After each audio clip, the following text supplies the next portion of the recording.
السلام علیکم.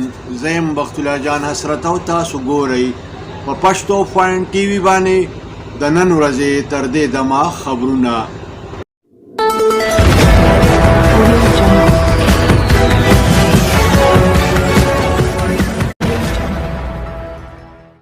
د ټولو اول سر خبرونه.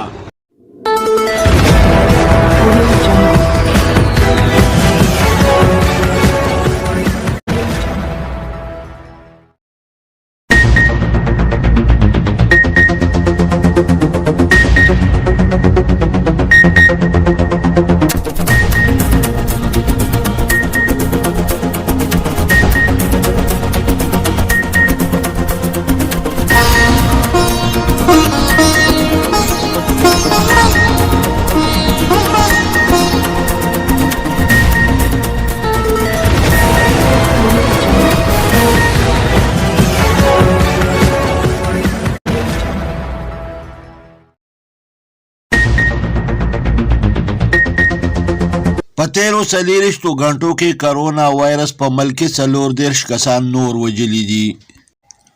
په ملک کې د کرونا وایرس د فعال مریضانو شمیره 33,182 شوه.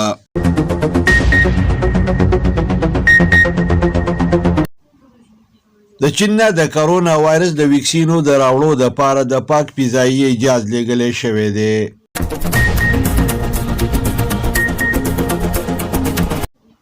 په امریکا کې مشتعلو مظاهرینو د کرونا وایرس د قطرو د سکولو د ټولو نه لوی مرکز بند کړی دی.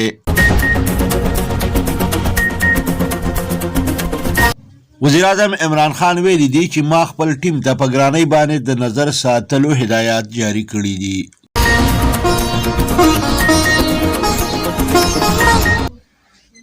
د خیبر پختونخوا وزیر اعلی د انټي کرپشن اسټیبلیشمنټ د اجلاس صدارت کړی دی.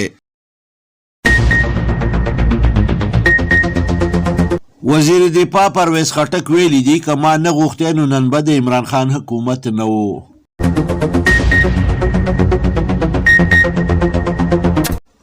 فردوس اشقوان ویلي دي چې د حکومت کامیابه معاشي پالیسي د مفاد پرستو دپاره ناقابل برداشت ده.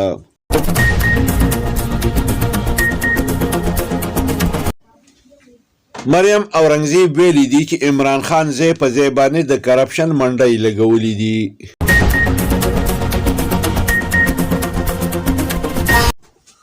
د واده نه پس د بختاور د خاوند سره اولنی تصویر په منظر عام راغلی دی.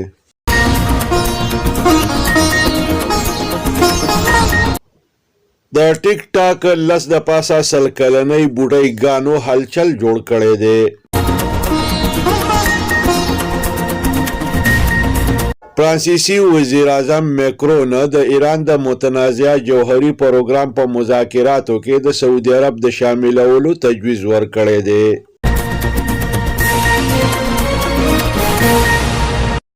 په سعودي عرب کې اتحادي پوځونو د حوثي باغیانو خودکش بمبار ډرون تباه کړی دی.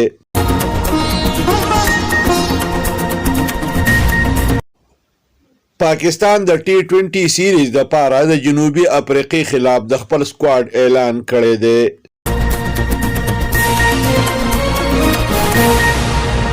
شاهد افریدي د T10 د لیګ په اولنی میچ کې مین اف د میچ ایوارډ ګټلی دی.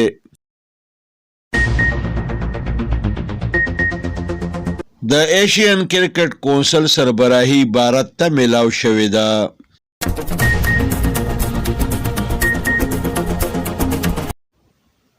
د خیبر پختونخوا په لر و بر کې په اسمان باندې ګوري وریځې راخوري دي. موسم یخ دی.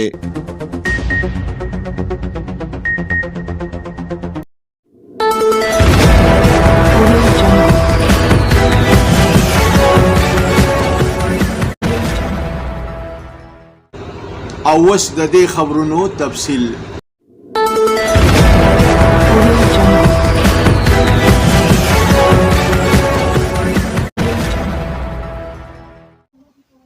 په تیرو 40 غنټو کې کرونا وایرس په ملک کې 34 کسان نور وجلی دي.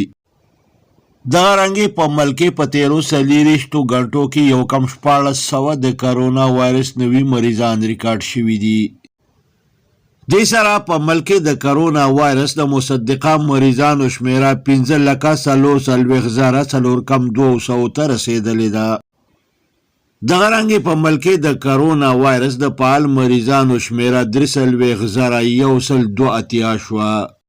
د چین نه پاکستان ته د کرونا وایرس د ویکسینو د راوړو دپاره د پاک فضایي جهاز لیږلی شوی دی. د امریکې په ډوجر سټیډیم کې د کرونا وایرس د خطرو د سکولو د ټولو نه لوی مرکز مشتعل مظاهرینو بند کړی دی. وایي چې دوی په دې لړ کې دا دریځ خپل کړی دی چې کرونا وایرس د آبادۍ د کنټرول کولو دپاره د اشرافیه یو سازش دی. وزیر اعظم عمران خان په خپل ټویټ کې ویلي دي چې ما خپل ټیم ته په نرخونو باندې د نظر ساتلو هدایات جاری کړي دي. د زیاته کړې ده چې معاشي بهتري زما د ټیم د کوششونو نتیجه ده. مونږ په ګرانۍ باندې تر ډېر حده پورې قابو موندلې ده او دا زمونږ د بهترینې معاشي پالیسۍ نتیجه ده. د خیبر پختونخوا وزیر اعلی محمود خان د انټي کرپشن اسټیبلیشمنټ د اجلاس صدارت کړی دی. په اجلاس کې د انټي کرپشن اسټیبلیشمنټ د تشکیل نو فیصله وشوه. د په دې موقع باندې وویل چې د بدعنوانۍ خاتمه د حکومت اولنۍ ترجیح ده. وزیر دفاع پرویز خټک په نوخار کې جلسایام ته د وینا په دوران کې ویلي دي که ما غوښتی نو نن به د عمران خان حکومت نه وی. د ویلي دي چې په ملکی سیاست کې زما یو نوم دی. د زیاته کړې ده چې د حکومتونو د ورانولو او جوړولو چل خلک ما نه زده کوي. د په دې موقع باندې د دې خبرې اعتراف کړی دی چې په ما باندې د وزیر اعظم عمران خان ډېر لوی احسانات دي. د پنجاب د وزیر اعلی معاون خصوصي فردوس اشقوان ویلي دي چې د حکومت کامیابه معاشي پالیسي د مفاد پرستو نه برداشت کیږي ځکه دوی چغې وهي. دا مسلم لیگ نون مرکزی ترجمان مریم اورنګزیب ویلي دي چې عمران خان په ملک کې ځای په ځای باندې د کرپشن منډیانې لګولې دي. په دغه منډیانو کې د اخیستلو خرڅولو سلسله په زور شور سره جاری ده. د شهید بېنظیر بټو او د پخواني صدر آصف علي زرداري د لور بختاور د واده نه پس د خاوند سره اولنی تصویر په منظر عام باندې راغلی دی. د معروف ویډیو شیرینګ اپ ټیک ټاک لس د پاسه سل کلنۍ بوډۍ ګانو هلچل جوړ کړی دی. د دې په مقبولیت کې ورځ په ورځ اضافه کیږي. فرانسیسي وزیر اعظم میکرون ویلي دي چې د ایران د متنازعه جوهري پروګرام په مذاکراتو کې د سعودي عرب هم شامل کړی شي. په سعودي عرب کې اتحادي فوج د حوثي باغیانو خودکش ډرون بمبار په هوا کې خراب ک او تباه ک. کتونکو تاسو په سکرین باندې په دې تصویر کې دغه تباه شوي ډرون ملبه ګورئ.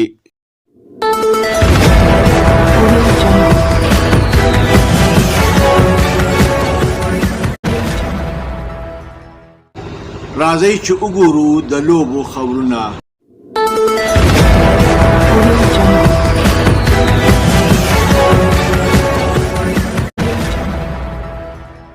پاکستان د T20 سیریز دپاره د افریقې خلاف د خپل سکواډ اعلان وکړ. د سکواډ نه حفیظ، حماد وسیم، عباد الله، شفیق او وهاب ریاض ډراپ کړی شوي دي.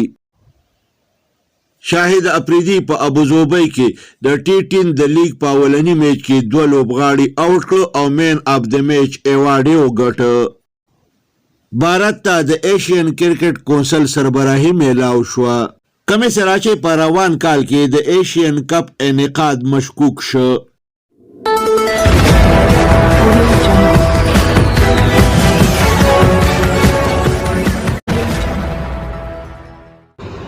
او اوس ګورو د موسم حال.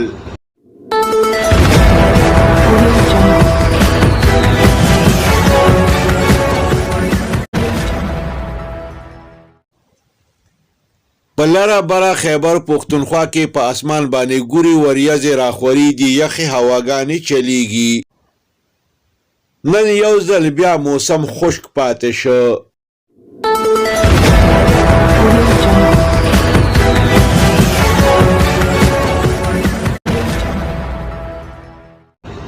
دې سره د نن ورځې خبرونه پای ته رسي.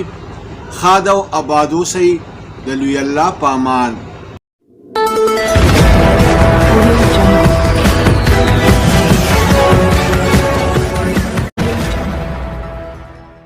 کتونکو پښتو فاین ټي وي سبسکرایب کړئ، د ټلۍ په بټن ګوته کېدئ او دغه رنګې دا خبرونه کتنه د خپل ژوند معمول وګرځوئ.